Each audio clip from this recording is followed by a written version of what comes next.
We have this thing called base capital, investment capital. Base capital is what we feel like people should have. That's what I call no-touch money. Really short term, it's bulletproof. It's either going to be in treasuries or CDs or something less than 30 months. If you have that piece, we really push that with people that sell a company. Then this other piece on the investment side, and that would include private businesses, real estate, stocks and bonds. Any of that at certain times are going to have rough times. The thing emotionally that gets you through that is this piece. That piece tells you all the time, I'm okay. If you don't have that piece, if you mix these two together, you have a really hard time of going through the ups and downs. But if you always have a base capital, you'll be okay. Hi, David here. On this week's podcast, I want to share with you a conversation that I had live in person at one of our recent Freedom Founders member events. This is with Mr. Ted Oakley. Ted is the founder and managing partner of Oxbow Advisors out of Austin, Texas. Ted has over 4 decades, that's right, over 4 decades of being in the financial markets. I look at Ted as being a grandfatherly wizard of really understanding the large economic picture. He brings a lot of experience, his own experience in his own life, but also managing billions and billions of dollars for small business owners who have exited their practice or their businesses. This is a conversation I had, which was back and forth, talking about his life and how he looks forward in terms of his legacy, managing money for other people, and his own kids. I hope you'll find some relevance in your life to this conversation with Mr. Ted Oakley. Enjoy. Well, Ted, I'm sorry that there's not much going on in the news right now to talk about. It's kind of dull and boring right now. It's not much happening. But before we jump into really some of the market cycles, I want to talk a little bit about how the books you've written, and many of the books are written helping the generations, rich kids, broke kids. One of the 9 books you've authored. I want to talk a little bit about your upbringing, because you didn't come from a family of any real means or wealth, correct? No. Tell us a little bit about your life, your family, and how you grew up. Well, excuse me. Thanks for being here. I've always been impressed with the successful people you have and what you do with them. And so I'm always impressed to be in a room like this. But I grew up on sort of the border, North Carolina, Georgia border, in the mountains we were hillbillies, just to get right down to it. And if you ever read the book, Hillbilly Elegy, that guy was like a country club compared to where we lived. And one of the things about it was we basically lived in a shack with my grandmother. We didn't have running water, and we had an outhouse, and we were poor. We were really poor. And I think one of the aspects of it, though, made it harder for me, probably, and for other people too. There's so many stories like mine, so I feel kind of odd about it. But there's a lot of people who come from things. But my dad was a Pentecostal preacher, and that was a hard life for me. It was not something I wanted. And by the way, it's not a disparaging remark about Pentecostals. It just wasn't for me. It's very not much I could do with it, and between the two of those things, it was hard. So we didn't have anything really. We started with that. I think I had my first job when I was 6 years old. Well, I know I was 6 years old, and so I never did not have a job, because you had to work to get money. What was that? What was your 6-year-old job? I went to a furniture dealer there. That is a little store that was in the town, and I asked.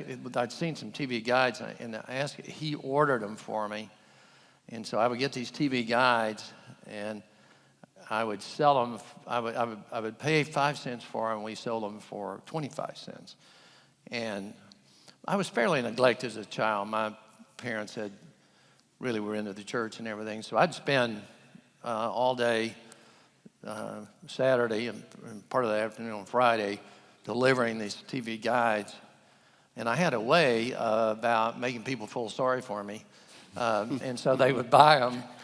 I had a donut job one time later on. I was close to a university, And I'd always go to the sorority house, and I did this very same thing. I'd say, hey, you feel sorry for me? Buy some donuts from me if you would.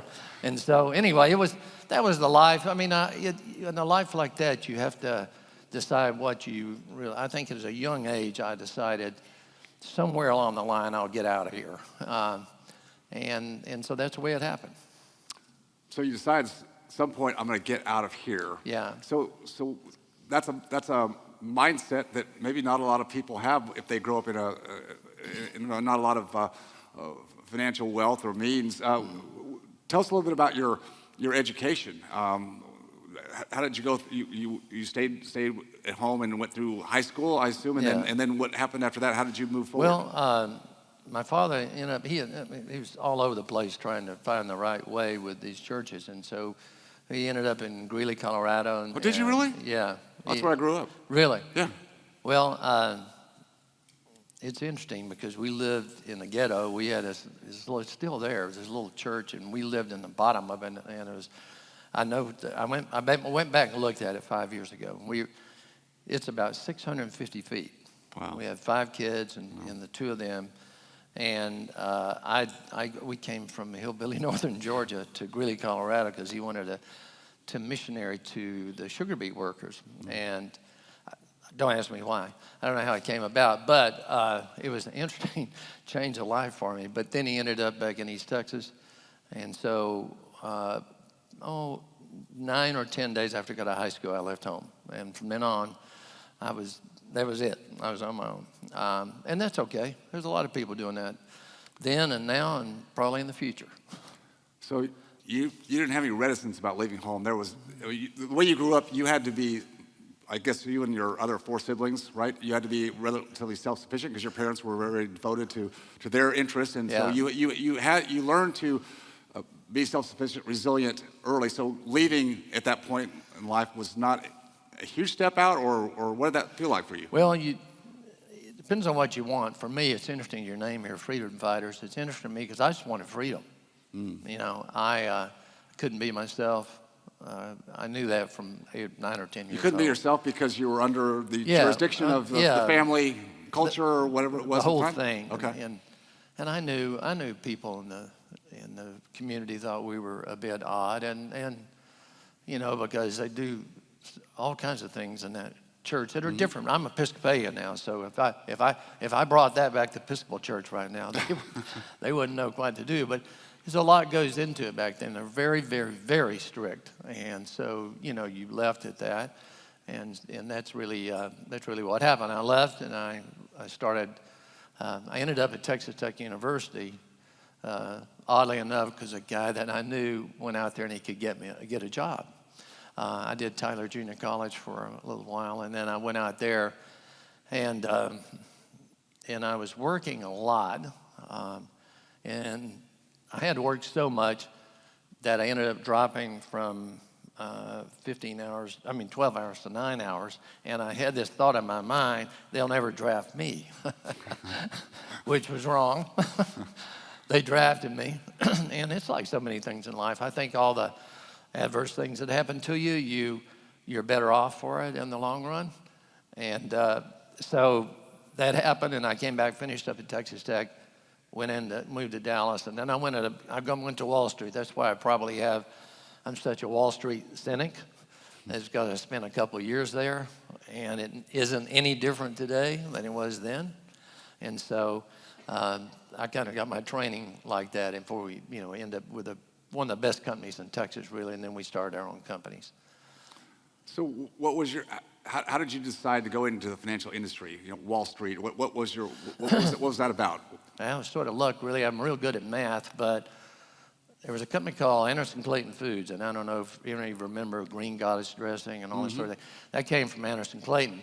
And that was my first job out of college. And they said, hey, if you will take this product and increase the sales, we'll keep this product line. And so I said, well, okay, I can do that.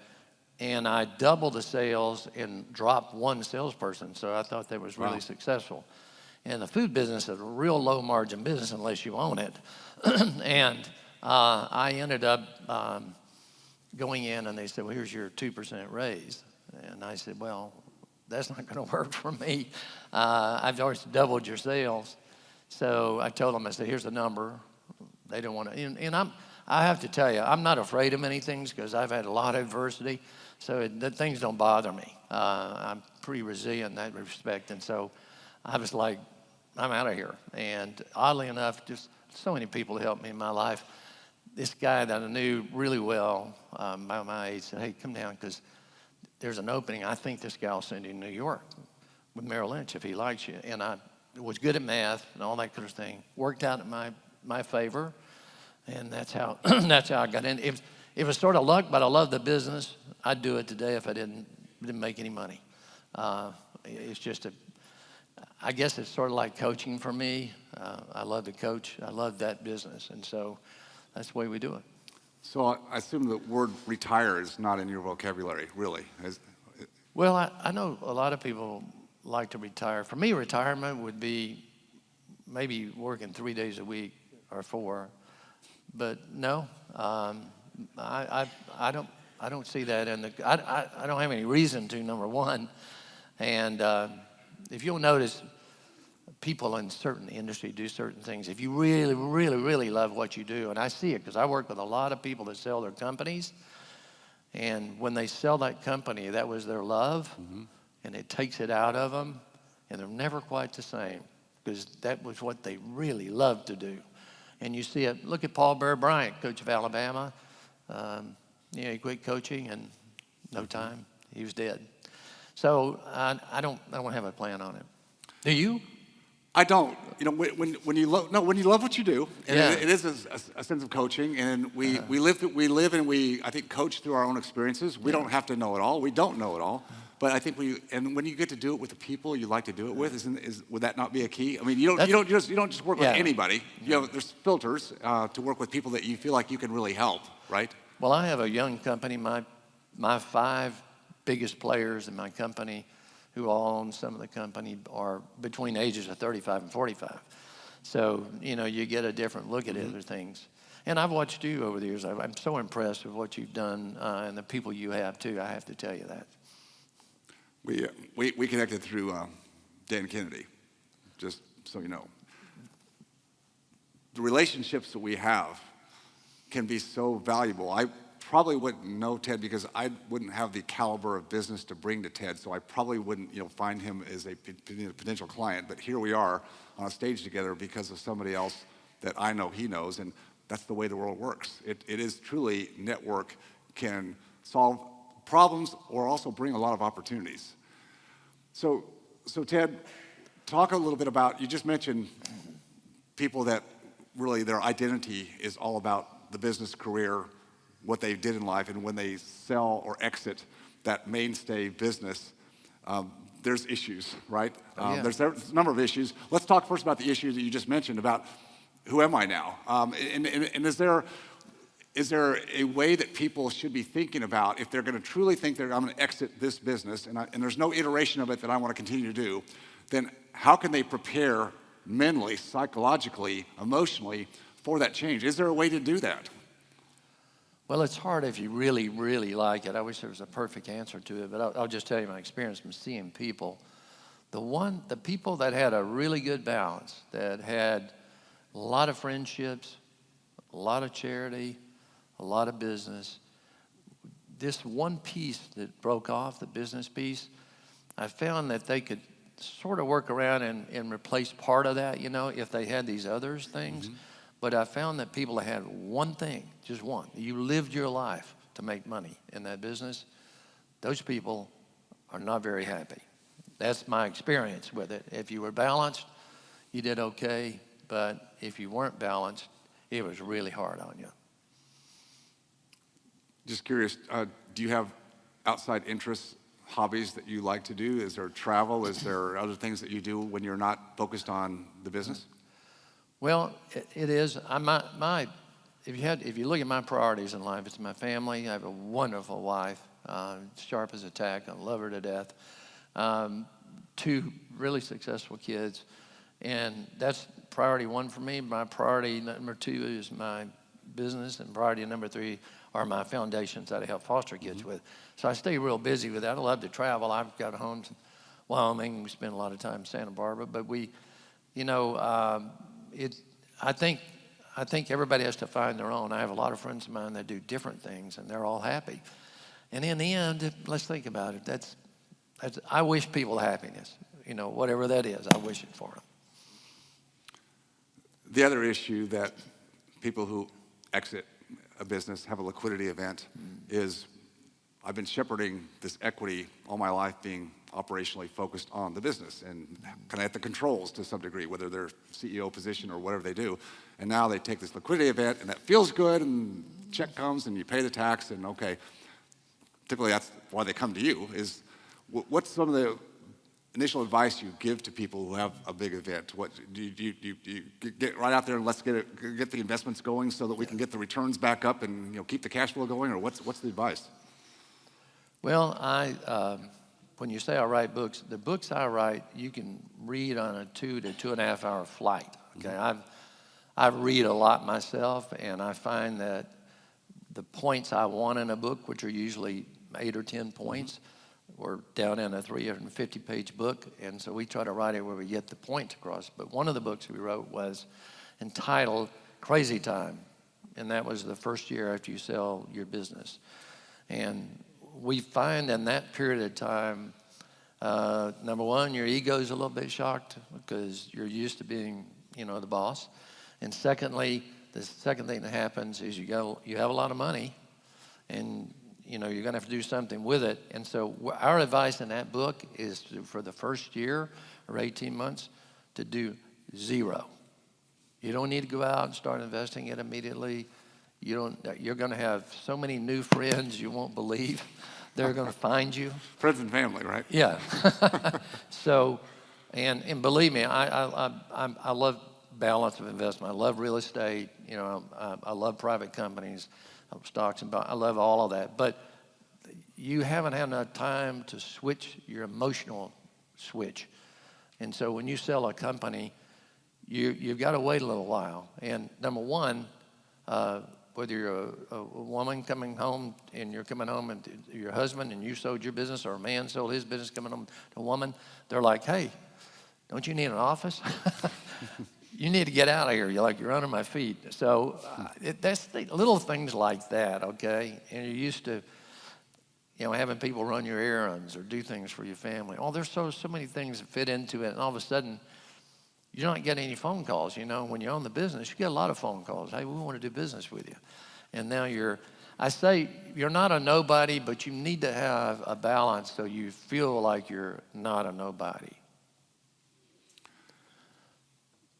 When we take a break in a few minutes and come back from the break, you've got a really good presentation on the current economic situation. So I'm not going to go deep into that because I know you've got a lot of data points, which we all love data. We feed on data. We're all analysts here, so we love to hear what you have to say.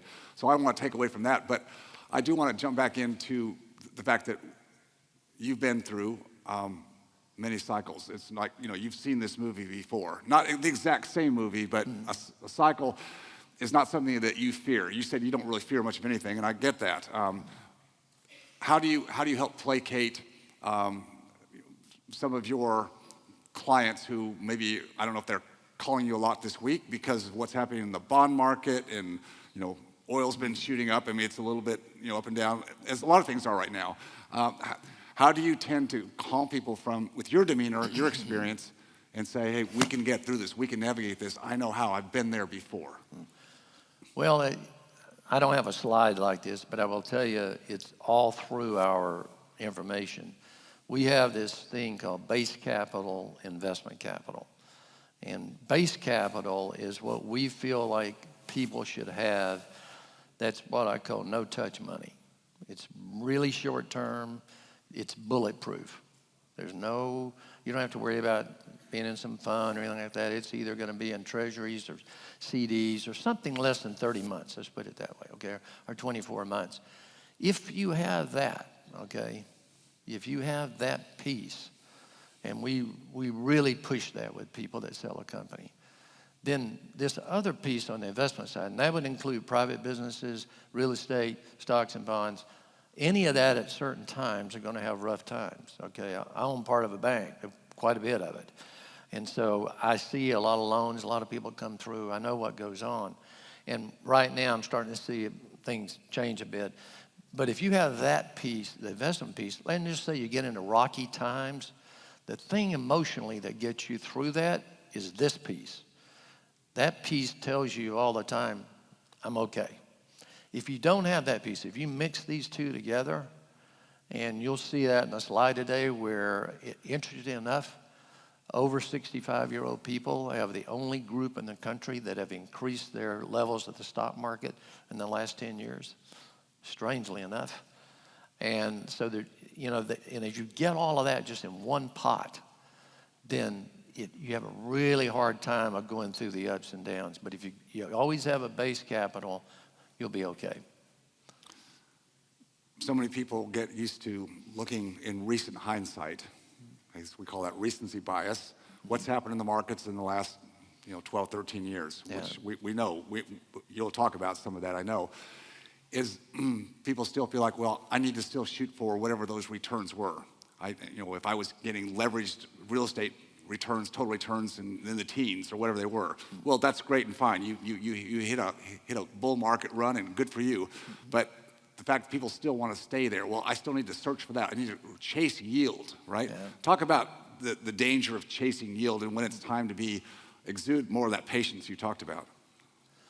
Well, unfortunately, since 2009, we've had a Federal Reserve that is really been but they've always been poor, I have to tell you, other than Paul Volcker, but they've been really poor this time around, and they've created the wrong setup for people. And it's interesting you mention that, because since 2009, 44% of the people in the investment business have only been in since 2009. So all they ever experienced were low rates, everything great, a lot of free money, that kind of thing. I could give them times, for example, between 1975 when I came in the business and 1983 for 8 years. The Dow Jones never went over 1,050. You get 1,000, then go back to 750, and 1,000, back to 750. And if you owned a bond during that period, there was an inflationary period, I used to kid people about it. I say, if you buy a bond, by the time you got the settlement date, which was a week then, it was already lower in price because you had inflation, and it was a crazy time. And I did a study back in the 80s. I wanted to see this, and I found out in a study that, and people don't realize this because they listen to brokers, but if you invest in bonds that are less than 60 months, I know it's not in the program today, but less than 60 months maturity, which you can control, you get 86% of the yield curve all the time. So for you to get that extra 14% of the yield curve to go out 25 or 30 years is a mistake, okay? And so you have to really realize those kinds of things, and things I've been through are like, I was thrown out of people's offices, literally, in 1989 because we wouldn't own Japan. And Japan was really expensive. And until a year and a half ago, that market peaked in 89 and never went above it. You think that's a long, long time. And then the same thing happened in 99. We do a lot of work out west, California, different places. And people would tell me, man, we're in a new paradigm here in 99, and you just don't understand it. And I'm like, well, I guess I don't, because I'm not paying $100 for nothing. And so what happened is you spent from January 1 of 2000 to the end of 2012, and your return on the S&P was 1%. And so you got to know where you are. You got to know where you are in the cycle. And we're in a long cycle right now, on the downtick. But people don't realize it. They think any day we're going to get back to like we were. We're probably not. But I don't know. I can just tell you that the signals are like that right now. I think bonds in general are down about 50%. There was a couple of years ago you could have bought the 100-year Austrian bond, right? Yeah. 100-year bond. Anybody up for a 100-year bond? What would they sell that at coupon? It was low. It was very low. If you remember that one company did it for 1.7. And how's that's probably like 20 cents on the dollar now. But I don't know if you remember this, but there were 18 or 19 trillion of negative interest rate bonds. In other words, I'm giving you my $1 million, and you're giving me back less. Yeah. And so I always thought that was interesting, because I'm like, you don't have to be a rocket scientist to figure that out. Ted, the economics industry, the financial industry, the markets have put a lot of emphasis on the Fed. You mentioned the Fed going all the way back to 80, which was about when I got my start in anything I did economically in real estate. And people think that every word that the Fed speaks, Powell speaks, you got to hang on every word. And the meetings they have, FOMC is, and the day the jobs report comes out, everybody's looking at all this data. I know you look at data, but how much emphasis do we put on what the Fed says they're going to do and how hawkish or dovish? How much do you put into that? How much do you read into that? Well, I don't, David, I don't have a slide like this, but I have it in the office. And basically since 1984, 85, particularly since Greenspan came in 86, everything the Federal Reserve has ever said, they did the opposite. And you might think that's odd, but they do. And I've seen so many of these things that they were wrong. We've had the worst. Greenspan started the worst, but then you ended up Bernanke. He was horrible. Yellen was even worse. This guy's played both sides of the fence, and so we don't really look at that very much. We just, in our business, we're in the mode of we've got to preserve what we have, and we really just don't believe them if you want to know the truth. So we have to look out for ourselves. Last couple of minutes before we take a break. You've raised 2 kids, I think, successfully. What advice would you give to us, any of us who have kids that we still have, maybe hopefully have some influence over? We lose that pretty quickly these days. But what advice would you give us in terms of, we talk about generational wealth. Maybe just in a few words, how do you look at that? How do you advise other people who come to you and say, Ted, how can I do it well and pass on what I want to pass on to my kids or grandkids? Yeah. I've worked with so many people that sold for a lot of money, many, many, many millions. And they all have the same idea. They'd like for their children to be okay. Most of them won't pay the price, though. And I think what happens is, unfortunately, they waited too late. And if I were giving advice to people, the number one thing I would give a child or anything else is self-confidence and self-reliance. If you can do that for now, you can't do that, by the way, by them never having a job and never having a consequence for something they've done. I found with a lot of wealthy families, they'll say something, but they won't come through on the consequence. And the second thing is, and I've told so many of them this, they're not going to listen to me a lot of times. Some of them do. But I say, look, do not let those kids go to Europe every summer or lay around out by the country club swimming pool. You put them on, you work them, okay? You get them a job. My kids, when they were 11, 12 years old, I went to my friends that own businesses. I gave them hard cash because, they couldn't hire them because of insurance. You gave who hard cash? The owner. The owner of the business owner. I said, you pay them every week. Give them a check. And they had some great experiences. I remember my daughter came in one time. She said, I'm working in a women's shoe company. And she said, I thought Mrs. X was so nice, but she's not very nice at all.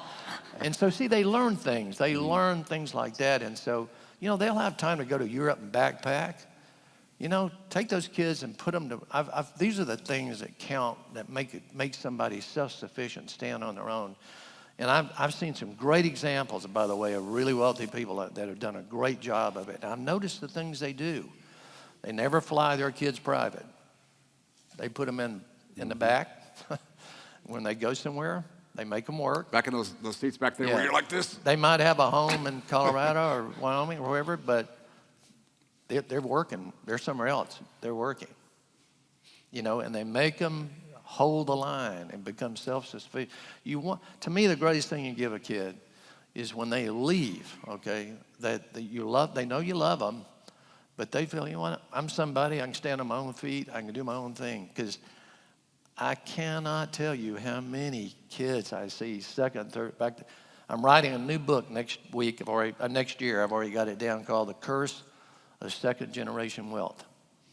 And what that's about is these kids spend all their lives trying to show their mom and dad that, hey, I can do it too.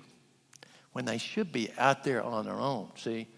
And they're using their mom and dad's money, but that doesn't work. That won't go. They never become what they should become. And that's my major advice to people. There's so many, there's little things in that book that we wrote, Rich Kids, Broke Kids, but I've seen so many second and third generation, they burn all the money. And it's because they didn't get the right stuff in the beginning. That's excellent advice. If you enjoyed watching or learning from this video, please leave a like and subscribe to my channel for more content.